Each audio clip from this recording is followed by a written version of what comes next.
What is up, y'all? We're here for our weekly energy oracle forecast. We're a day late and a dollar short because last night the restaurant I worked for was having our annual holiday party, and we were busy through the holidays, so we just got around to it now. But yeah, it was super fun. I wore a white jumpsuit that has puff sleeves and bell bottoms and little rib cutouts. I think you guys have seen it for a couple of my videos. Big hit. I was the disco queen. We had a really good time. I think I got into bed about 4 o'clock. No hangover today, but very tired and just like, I want to eat everything. I just want to eat. So tired. We all went to work tonight and we were all like, oh, no cuts tonight. Nobody gets to take the night off. So struggled through, and now we're here and we're going to do the weekly energy oracle forecast. And if I have energy left after this, I will make the anchor message video. If not, then I will make an attempt to do it tomorrow before work. But you guys know me. If I promise something, I never get to follow through. So no promises. All right, so the first card that's coming up for our weekly energy oracle forecast is ego. It's very interesting too. After having looked at the anchor message, it feels like there are still these remainder of these lessons, or like the residue of past patterns and egoic habits. Let's call it habits, like ego habits, where let's use an example. Say you've had bad blood between someone. Let's pretend that it's someone that you can't get away from, like a coworker, or like if you're in school, like it's somebody in your class, right? You can't get away from them. You're around them all day, every day. And so I lost my train of thought and I didn't want to sit there and like think on camera. But okay, so ego habits. So we were using the example of someone that you have like an abrasive relationship with who just bother you, or maybe you had something that happened that crossed you with them before and like you've just never been able to get over it. And there's been like tension or like a grudge there that you've carried. And say over the last, couple of months, you've been working on trying to release that. And it's been part of the cluster of things that we've been really focusing on in our personal growth and transformation. So at some point, you may have found that a surge of emotions have been coming up and you've been purging, and now you really do feel differently. And now you're like, okay, I'm tired of carrying this around. Like, I'm ready to let this go. But then after that, there's still like the habitual dislike there. And it's like you sometimes have to train yourself to move forward, to let things be different. And so the person may not, in the event and the memory of it all, may not be like triggering you as freshly as it did. But you may have habitual like thought patterns in your mind about that person or the situation. And so it might start the tape, where you start judging them in your mind, and then you start dialoguing about your judgment in your mind, and then you start playing out those hypothetical scenarios in your mind that never happened, but you get in the soap opera. Those are things coming up this week that are just habits. There are mental habits, there are ego habits, and we just need to start practicing the change. It doesn't happen automatically. It does take discipline. It's like training your body structure to do something that's not natural. Like if you've ever practiced ballet, is like a perfect example of this.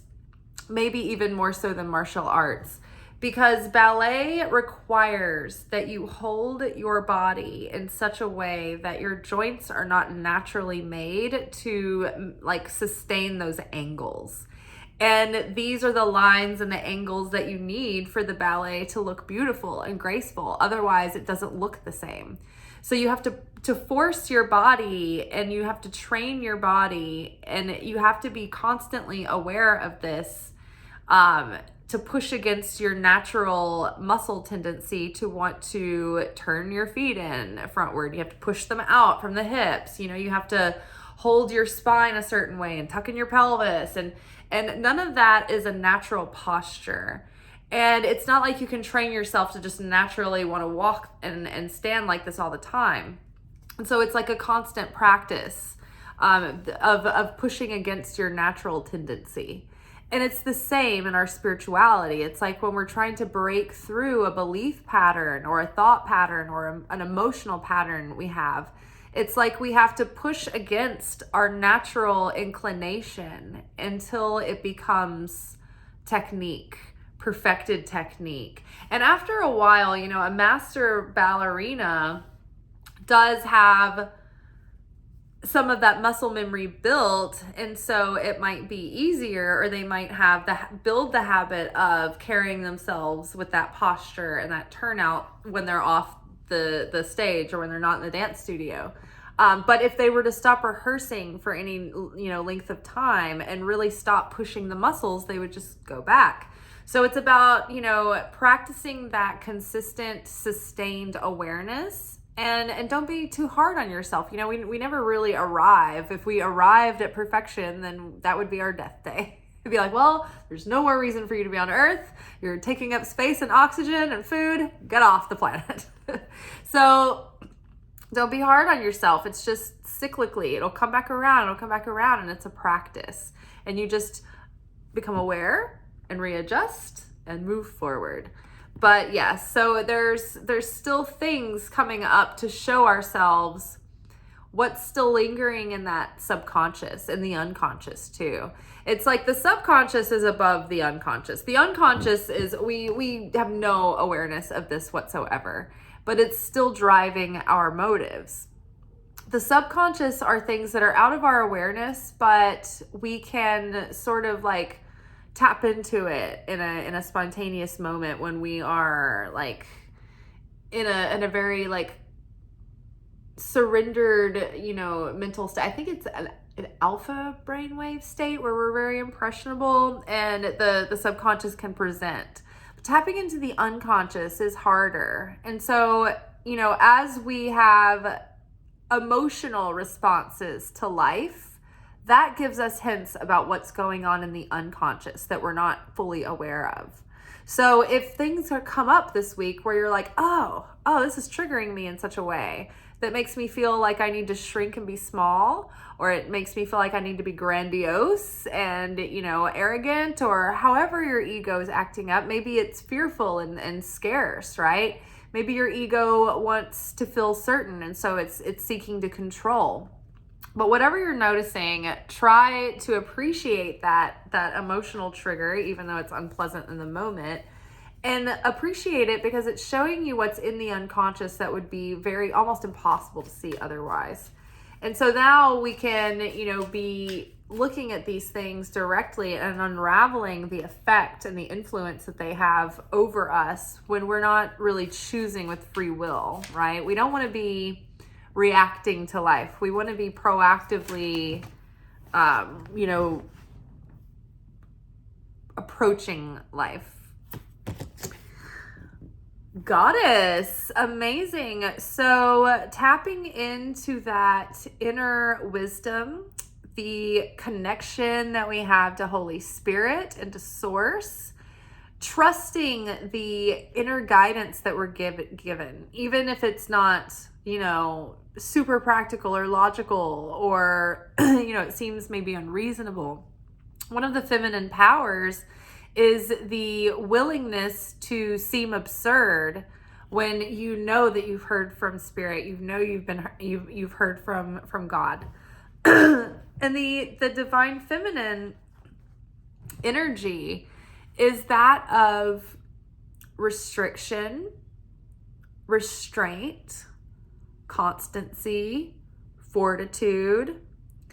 It can be severity, it can be silence, it's definitely soft. It can be soft, it can be very strong. It's very receptive. It can be passive. It's listening. it's receiving support, it's receiving help, it's opening the self up to receive blessing and guidance. But it's not necessarily taking that forceful action or pushing. Sometimes we have to sit back and wait for the moment to present, right? We need to wait for timing, or we need to have patience. So if you look at the most raw forms of energy that form the cosmos, we've got the supernal masculine energy and the supernal feminine energy. Well, hold on, let me get a chart. This will be easier with a visual.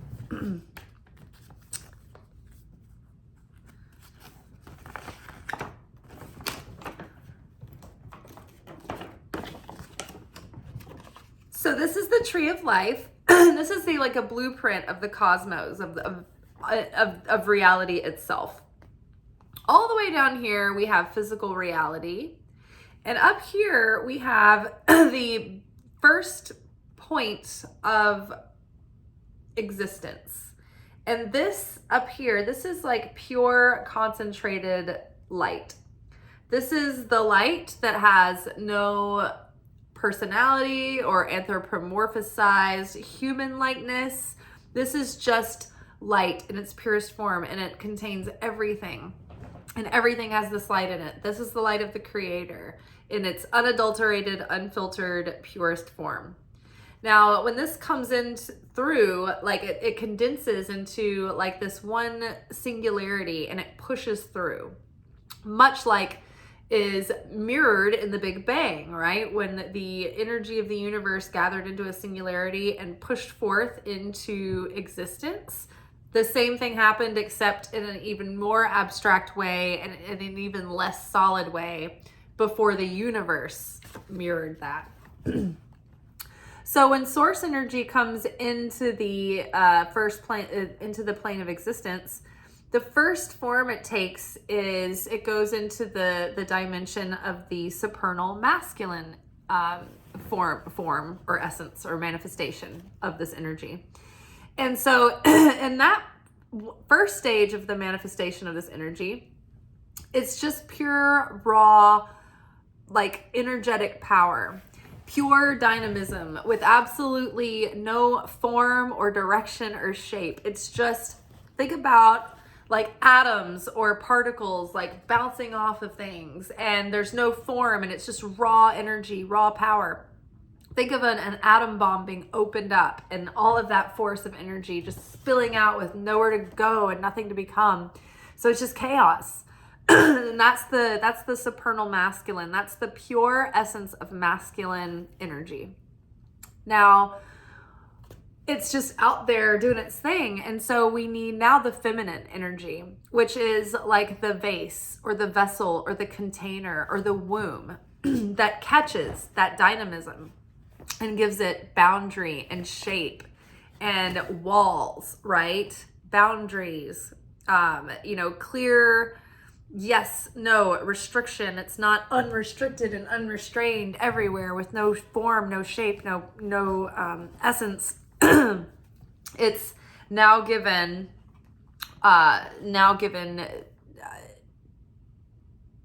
walls,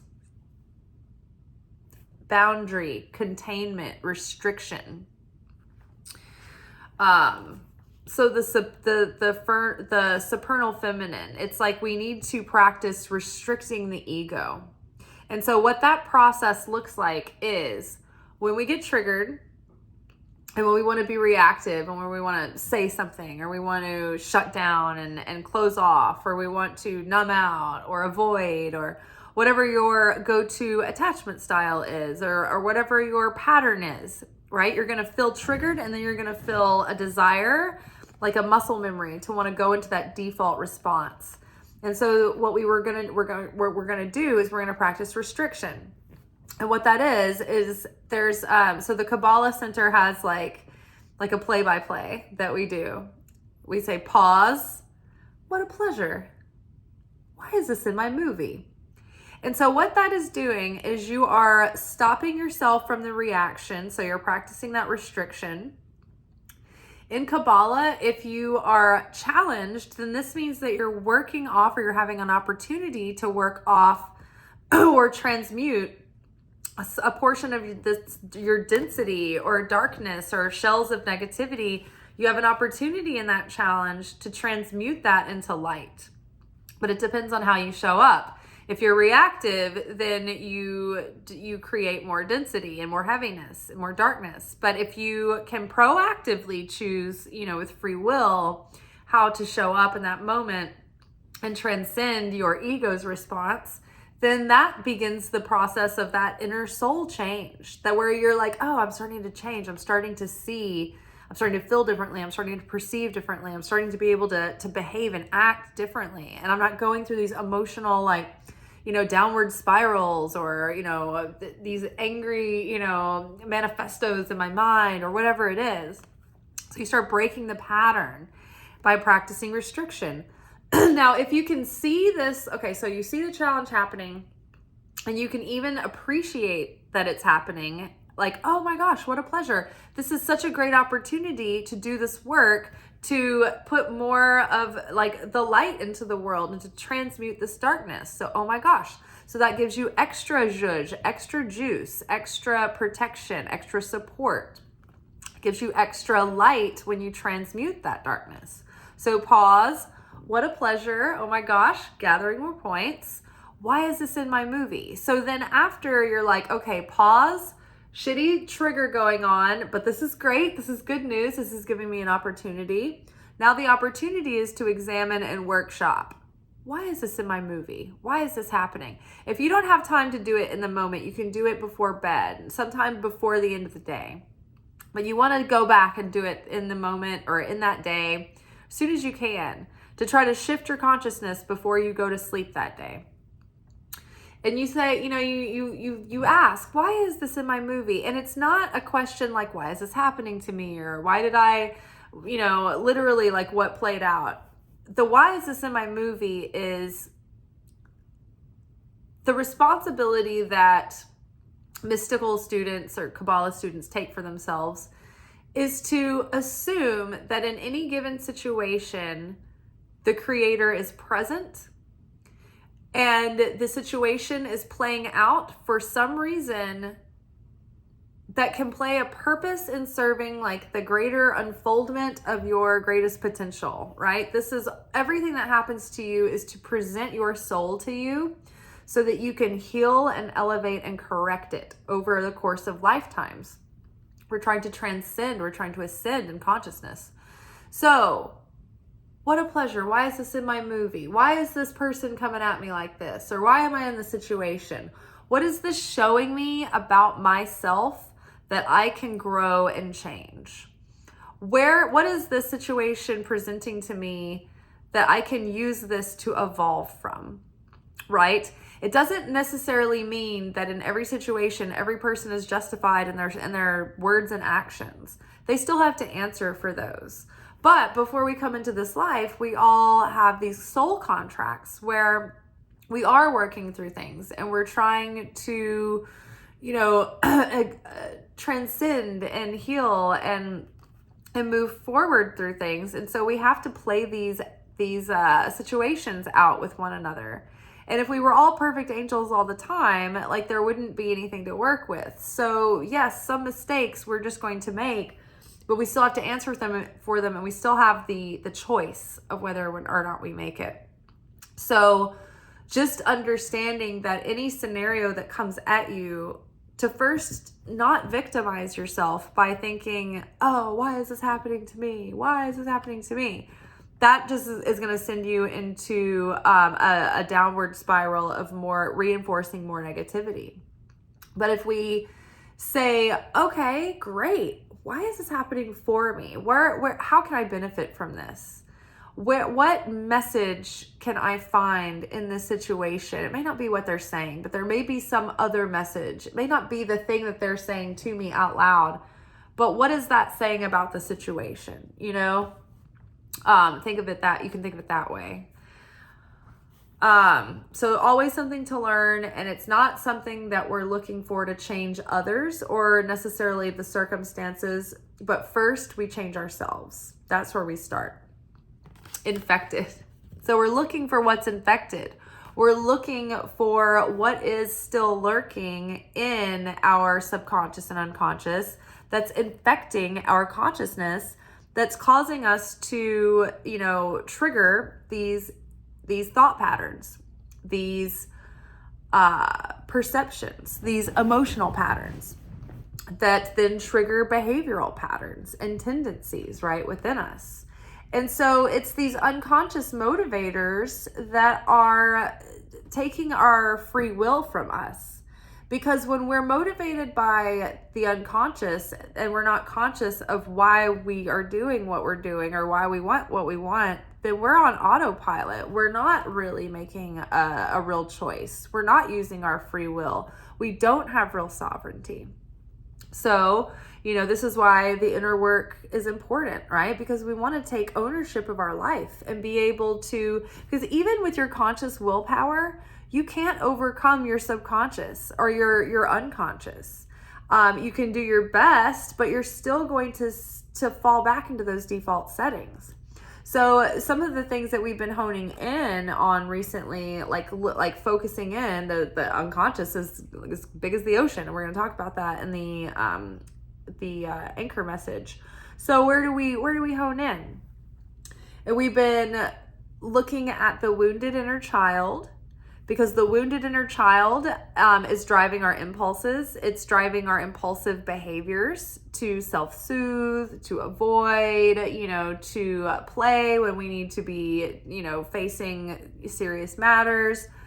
The wounded child will have shiny object syndrome and be elusive and non-committal, and be in fantasy, right? But the healed child will actually realign us with that deepest purpose and our lost gifts and talents and the dreams that light us up and the things that have been implanted in our soul to desire, to want to achieve and to attain. The healed child has a pure perception and connection with source, but the wounded inner child is erratic and needs the self to reparent the self. And so what we have to do as a conscious adult, when our inner child is like running the show and those subconscious patterns are causing us to have erratic behavior, we need to be the parent that we need in that moment to say, you know what?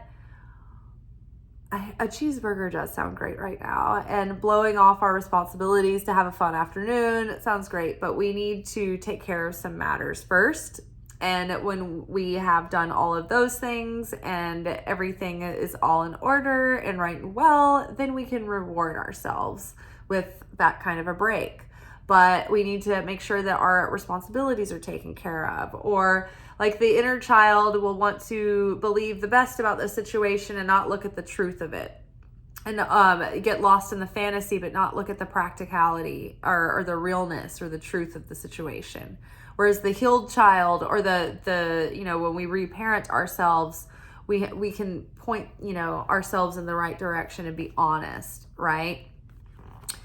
So yeah, the wounded inner child doesn't want to grow up, and so they'll avoid the difficult conversations or, the difficult tasks.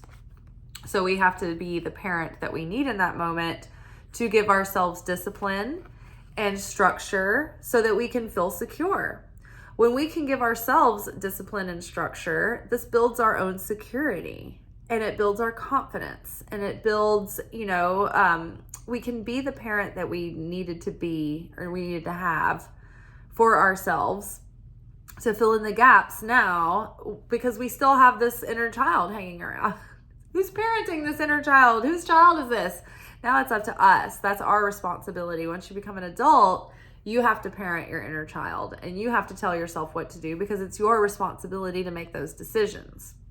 So sometimes when you're approaching the inner child, you can think differently. Oh, I'm switching out of inner child mode that wants to play and indulge and avoid responsibility. And I'm switching into parent mode, self-parent mode, which is get up early, get your writing routine in before the day gets busy and you get exhausted. Like, do those routines that will push the needle forward towards your goals, your dreams, or whatever your dreams are. I'm just using writing routine as an example, because that's an easy one to avoid and procrastinate, right? When you're a writer, some of the hardest things about writing is that even if you don't have any inspiration or ideas, you've got to make the time to sit down in front of a blank page and just sit there with it. Something will come through probably, but it won't if you're like, oh, well, I'll sit down and write once I get some ideas. It's like that doesn't happen. You have to sit down and then pull the ideas from yourself until they get better. All right, so getting to the bottom of what is infecting our world from the unconscious realms. In addition to the wounded inner child, the subject of attachment styles has been really up in the zeitgeist. Everyone has been talking about this. And so, and this has been, a trend for a little bit now, but I feel like it's just been really heavily talked about by everybody that I follow over the last week or so. So looking at your attachment styles also gives you a lot of insight into, where you can heal, what you can focus on and pay attention to. And healing your inner child wounds is connected, and it helps healing those attachment styles as well. And our attachment styles are established very early on, like in the first couple of years of our life. And so we have to get into the subconscious to change those. And the attachment styles not only affect the way that we show up in our relationships with other people, but it also affects the way that we show up in our relationship to life and to ourselves.